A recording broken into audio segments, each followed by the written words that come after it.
Today on Shop Nation, we give a tired old sunroom deck a facelift by replacing the rough treated wood decking with new composite decking, including hidden fasteners.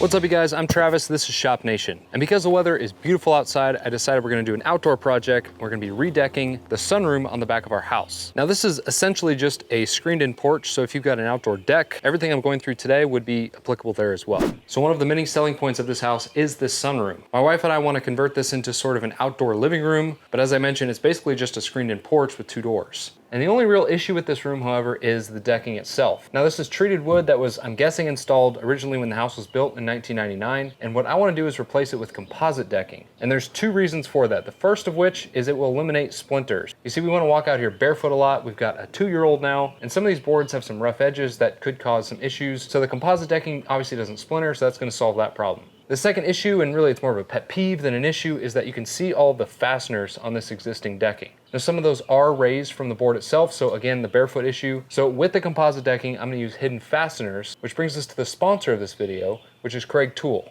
Now if you've never heard of Craig Tools, look them up, they're awesome. They're basically your best friend when it comes to building stuff, whether it be furniture, cabinets, whatever. And they actually have a tool specifically for installing decking with hidden fasteners. Now Craig was nice enough to send me the deck jig for free to try out, along with a bunch of deck screws specifically for the jig. And this system works with just about any type of decking you can think of. So I've been using Craig Tool products well before I even got on YouTube. They just plain work, which is why I know that this deck jig is gonna work awesome. But basically the way this thing works is you've got these 3 drill guides that drill at an angle into the decking so that when the decking is butted up against each other, you don't see any fasteners from the top. The kit even comes with these little spacers to make sure all of your decking has even gaps, and also comes with both a drill and a driver for driving in those screws to the perfect depth. And by the way, if you want to check out this deck jig along with some other favorites that I have from Craig, I'll link those down in the video description below so you can go check those out.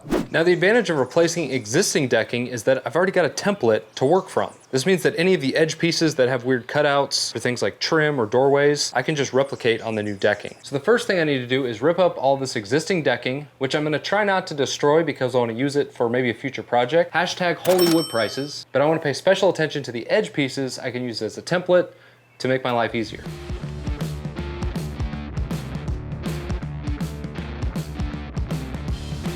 So right off the bat, I noticed 2 things that are gonna make this job a little bit less straightforward. One, they use both screws and nails when installing the decking boards, which means I'm gonna have to pry every board off. And 2, the end fasteners are impossible to get to, which means I have to kind of wiggle and pry them out of there.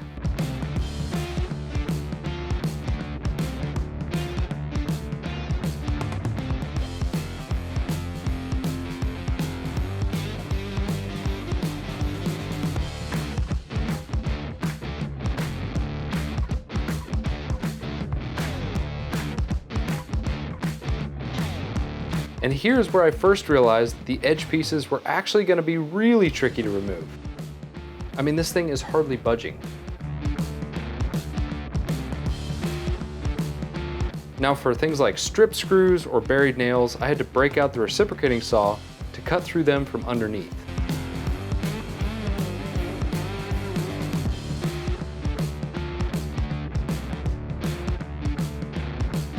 But after a while, I found my groove getting most of the boards up.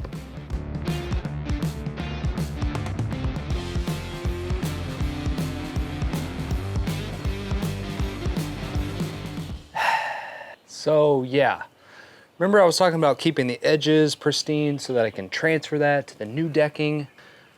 Well, that's pretty much a bust. You see, whoever built this place, in their infinite wisdom, thought it'd be great to deck everything and then put all your trim down, which means that all of the edge nails and fasteners are all buried underneath the trim. Now you could say, well, why don't you just take out the trim and then you could have access to them? And I thought that might be a good idea, but there's way too much and it goes all the way up the sides. So now what I think I have to do is basically just cut underneath the board, cut through all the nails and pull the boards out, which is of course super time consuming and annoying. But you know, wouldn't be a DIY project unless there was chaos, right? Right? You know what they say, when life gives you lemons, break out the hammer. Or break out the power tools. No, that's not it. I thought I would channel some of my frustration and just try to beat these end pieces to see if I could persuade them out. And it actually kind of worked.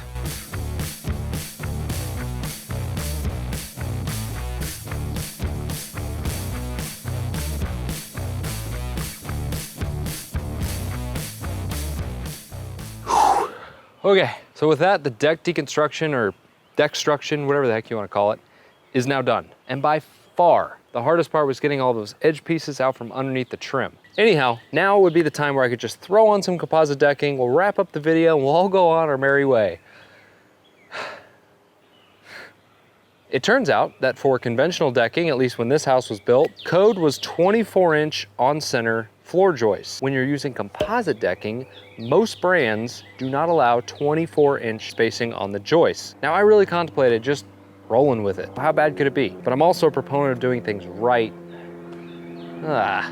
So really my only option is to add a joist between each of these joists, making 12-inch on center, which is more than enough for composite decking. It's only really a 11.5-foot span, so I really don't think 2x10s are totally necessary, but what the hell do I know? So I guess that means I need to get hangers, put in a joist between all these, and then we could add our composite decking.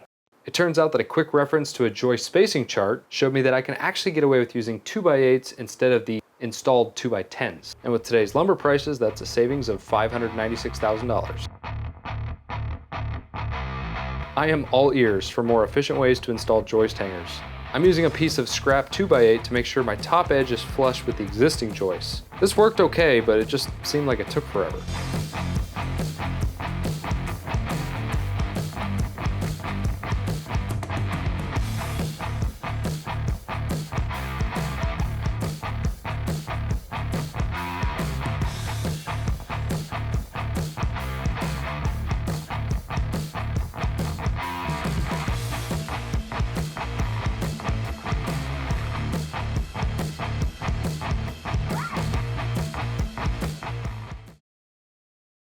After nailing all of the joists into those hangers, I can move on to setting the first piece of composite decking in place. Now I made sure this was firmly up against the house, since this would basically dictate the alignment of all the other boards after it.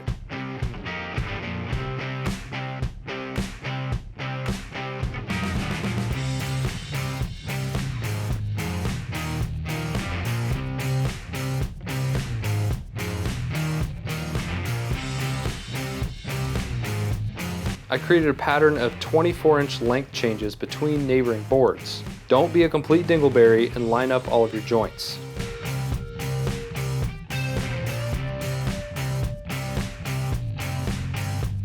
Now, one tip I have is to always work off of fresh cuts on each end of the composite boards.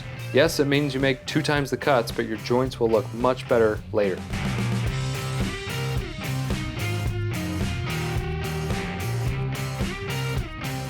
So after using this jig for a while, I again fell into a groove. And the first thing is that I would really recommend having 2 impact drivers or drills handy. One with the drill bit and the other with the driver bit. As you make your way down the boards, you'll shift everything down with you. This shuffle makes sure everything is in reach when you need it. I alternated the direction of the screws on every other joist, which seemed to work great. I really liked the angled guides for the ends of the boards as well. For those ends, I made sure to add a screw on both sides. My son supervising made for an interesting juggling act to get everything secured while simultaneously making sure he didn't drill a hole in his hand or swallow too many screws. Mission accomplished, I think.